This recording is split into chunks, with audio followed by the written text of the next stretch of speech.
If there's anyone who eats, sleeps, and breathes volleyball, it's Ethan Moore. I don't think it's easy to find someone who has more passion or more love for the game than I do. And he may be right. Moore volunteers his time as assistant coach for the Piedmont Volleyball Club and plays for the HPU club volleyball team. A number of hip and back complications, coupled with the fact that High Point doesn't have a men's team, has prevented Moore from playing at the collegiate level. I've played through a lot of pain, but that hasn't really deterred me from the game. I still love it, and we'll continue to do it until I absolutely can't. So Moore has found the next best thing. When he came to High Point 3 years ago, he began volunteering with the volleyball team. But because he was just a practice player, he wasn't allowed to travel with the team. But he found a loophole. I would drive myself to almost every single away game. Since then, Moore has taken on much more responsibility.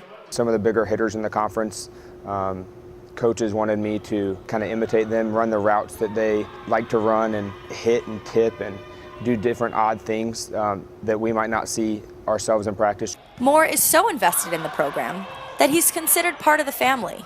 Ethan has had a huge impact on our program, on our team. It's always important for me to have somebody like Ethan in our program, somebody that's really passionate about volleyball and somebody that really understands the game and wants to learn more. I think everybody on our team has the same mentality when it comes to working hard and sweating through t-shirts, and Ethan's no different than that. Moore will graduate in May and work toward becoming a coach, but his presence at High Point will be irreplaceable. I'd like to think that I've made them each better on and off the court, but I think it's had more of an impact on me personally than them. I would like to think that I was able to help them get some of the wins and kind of give them a little advice here and there where they might not have got it if I wasn't here.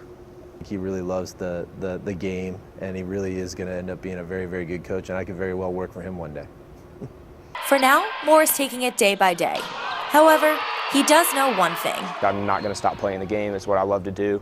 It's what I want to do with my life. For Panther Sports, I'm Dana McLaughlin.